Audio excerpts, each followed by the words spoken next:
Aku akhirnya sampai di hari ke-101 buka praktik mandiri dokter umum non-stop, no libur. Sebagai bentuk tanggung jawab atas keputusan karir yang sudah aku pilih ini. Ternyata nggak mudah untuk konsisten sejauh ini. Biarpun ini belum jauh. Tapi kalau dibandingkan dengan hari pertama buka praktik dokter ini, hari ini terasa jauh banget lebih baik. Yang pertama adalah karena ketakutan di hari pertama buka usaha, yang mana di sini praktik dokter. Ada banyak banget ketakutan ketika pertama kali buka praktik dokter. Gak ada pasien, takut gagal, takut salah ambil keputusan. Intinya takut sama ketidakpastian. Dan aku rasa semua orang yang berusaha pasti akan mengalami perasaan yang sama, apapun usahanya. Ketika aku masih belum jadi dokter, aku melihat seorang dokter umum itu enak-enaknya aja. Ternyata banyak hal yang gak terlihat yang ada di balik layar. Waktu menunggu, berteman bersama sepi, rutinitas yang monoton, adanya ekspektasi yang udah terbangun. Saat pertama kali buka praktik dokter, itu rasanya takut banget. Tapi semua itu jadi lebih besar lagi ketika kita mulai membandingkan diri sendiri dengan orang lain. Kita baru mulai, sedangkan teman-teman udah melesat jauh banget dan cepat dari segi karir, bisnis, penghasilan.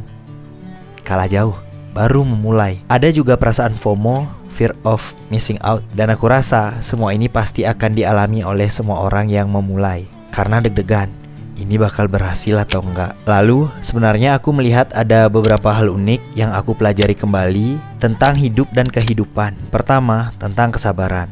Lalu konsistensi, belajar untuk komunikasi yang lebih baik lagi, belajar bagaimana melakukan pelayanan, belajar ulang bagaimana cara membangun kepercayaan. Lalu tidak luput kreativitas, gimana mengasah kreativitas yang udah ada, yang secuil itu. Dan kenyataan yang agak sulit aku terima sebagai orang yang bosanan adalah besok masih sama. Selama hari pertama sampai dengan hari ke-101 selalu ada hari esok. Dan hari esok itu gak peduli. Hari Senin, Selasa, Rabu, Kamis, Jumat, Sabtu, Minggu, gak peduli. Setiap hari kerja, dan kerja. Persiapan, buka pagi, tutup, buka sore, tutup, rekap, tidur, ulang lagi. Setiap harinya gak ada pencapaian besar, hanya kegiatan seperti biasa. Menolong orang yang sakit, berharap pasien bisa jadi lebih baik. Dari situ, tugas kita ya cuma tetap hadir doang. Yang penting hadir, habis itu konsisten.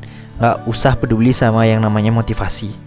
Ada atau gak ada motivasi, tetap buka. Itu tantangan di sini. Sebagai orang yang bosanan, ketika 101 hari ini sudah berakhir, entah datang dari mana, aku kepikiran untuk mendaki Gunung Agung, gunung tertinggi di Bali. Tanpa teman, tanpa pengalaman yang cukup mendaki gunung di Bali, aku cuma pernah mendaki satu gunung doang. Kayaknya ini nekat yang terukur. Ini keputusan yang aku sesali di pos awal, pos 1 ke pos 2, pos 2 ke pos 3, makin lama makin nyesel. Lalu di pertengahan jalan mendaki, ketika aku mengikuti orang-orang yang baru aku kenal ini, aku mulai menemukan sesuatu. Perjalanan yang panjang, sunyi, dan tinggi banget ini, itu adalah sebuah refleksi. Ketika awal masih ada tenaga ngobrol, kita ngobrol.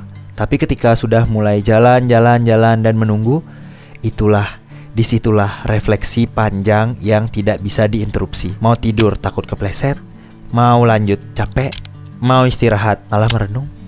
Kapan sampai puncak? Selain puncak, sudut pandangku berubah jadi lebih luas lagi ketika melihat ke belakang. Di belakang ada lautan awan, ada rumah-rumah, pepohonan yang terlihat kecil, ada gunung-gunung yang jauh dan terlihat, ada indahnya pemandangan Pulau Bali. Dan aku sadar, mendaki gunung ini bukan akhir dari sebuah petualangan karir, tapi ini baru awal banget. Singkat cerita, aku sampai di puncak sejati dan turun gunung dengan sabar, tapi pikiran udah di rumah. Masuk ke hari 102, ini adalah libur pertama yang aku ambil secara sadar. Misi 101 hari kerja non-stop, no libur, udah kelar.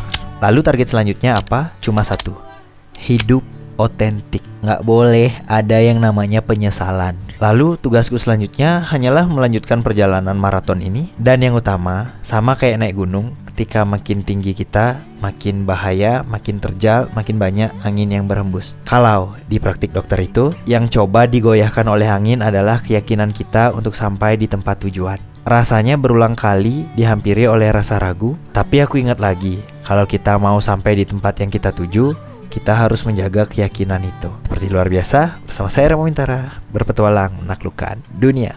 Salam sehat.